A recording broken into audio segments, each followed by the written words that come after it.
Bonjour et bienvenue sur cette nouvelle minute du coach sur les étiquettes. Oui, nous avons tous droit à des étiquettes dans notre vie, données par nos parents, par nos amis, par des collègues, par diverses personnes autour de notre entourage.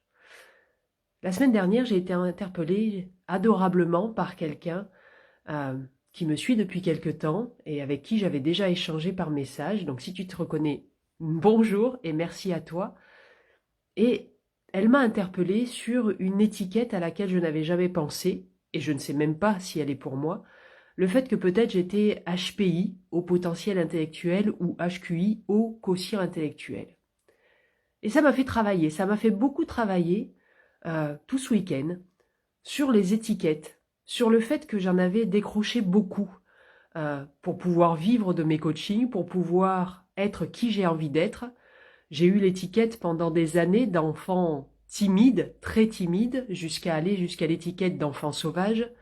Ensuite, j'ai eu l'étiquette d'intello, la petite intello. Alors ça a duré surtout la maternelle, le primaire et un peu le début du collège. Et puis après, je pense que pour m'exonérer de cette étiquette, j'ai essayé d'être moins intello. Et surtout, je pense que je ne suis pas. Et puis l'étiquette de fonctionnaire. Malgré tous les métiers que j'ai faits, le statut de fonctionnaire primait sur tous les métiers que j'ai pu assumer, sur tous les millions d'euros que j'ai pu obtenir pour mes différents employeurs et tant d'autres choses. Et finalement, cette personne m'a interpellée sur peut-être une étiquette que je pouvais avoir peut-être de HPI ou HQI. Et je me suis demandé si j'avais envie de cette étiquette et si elle allait m'apporter quelque chose. Et je me suis dit, en fait, cette étiquette, si elle s'avérait vraie, eh bien, elle me servirait finalement peut-être à expliquer des choses de mon passé. Mais est-ce qu'elle me servirait pour mon avenir? Mon fonctionnement à moi, et c'est peut-être le tien aussi, c'est que je ne vis pas dans mon passé. Je m'en sers de référence, je m'en sers d'immense bibliothèque, je m'en sers de tremplin pour aller vers l'avenir que moi je veux créer. Mais je ne m'en sers pas pour expliquer les choses. Mon fonctionnement à moi, c'est de travailler au présent pour construire mon avenir. Alors le fait que j'ai été une enfant timide, que j'ai été fonctionnaire, le fait que peut-être je suis HPI ou HQI, ne m'importe pas. C'est peut-être une satisfaction personnelle, ça le serait peut-être. Là, quand je parle comme ça, je me dis que j'ai pas forcément envie de passer les tests, j'ai pas forcément envie de savoir parce que ça ne va pas changer le fait que je veux devenir qui je veux être. Je veux être celle qui se met ses propres étiquettes. Je ne veux pas qu'un test puisse me catégoriser, je ne veux pas qu'on puisse me mettre dans des cases alors que j'ai été dans de multiples cases et surtout dans des cases qui ne m'ont pas convenu et qui ne sont pas moi et qui finalement me fait dire que c'est notre responsabilité d'accepter les étiquettes.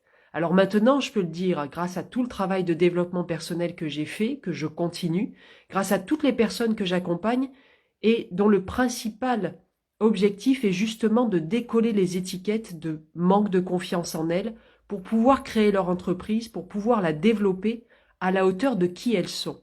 Sauf qu'elles ne seront à la hauteur de qui elles veulent vraiment être que si elles enlèvent toutes ces étiquettes négatives. Alors évidemment, quand une étiquette est positive, eh bien gardez-la, c'est super. Mais tout ce qui est négatif, on n'en a rien à faire en fait. On a juste à être qui l'on veut être, on a juste à travailler qui l'on veut devenir pour pouvoir créer précisément, avec clarté, ce que nous voulons vivre. Donc si tu es sur ton chemin de création d'entreprise, de développement de ta jeune entreprise, demande-toi les étiquettes qu'on t'a collées et qui te desservent. Et travaille à te les décoller. Et mets surtout en place les qualités, les savoir-être, les expériences, les compétences que tu as besoin de développer pour pouvoir créer ce que tu veux créer avec ton entreprise. Les étiquettes, elles sont bonnes pour les pots de confiture, pas pour les êtres humains. Alors que je sois HPI ou HQI, eh bien, c'est ni bien ni mal. Est-ce que ça me sert? Est-ce que ça me servira pour ce que je veux construire? Ça, c'est une réponse qui m'appartient. Pose-toi la question. Aussi, des étiquettes qui te servent et qui te desservent, et travaille à ce qu'elles te servent toutes le plus possible. En tout cas, c'est ce que je te souhaite. N'hésite pas à bénéficier de ton appel gratuit de 45 minutes où on peut faire la clarté sur toutes les facettes que tu as. C'est pour ça que je l'appelle l'appel diamant. Voir celles qui te servent, voir celles qui te desservent et les réparer, les travailler, les mettre à la lumière et permettre que ton entreprise te ressemble. Alors je te souhaite une bonne réflexion et décolle ces pu d'étiquettes. À très bientôt.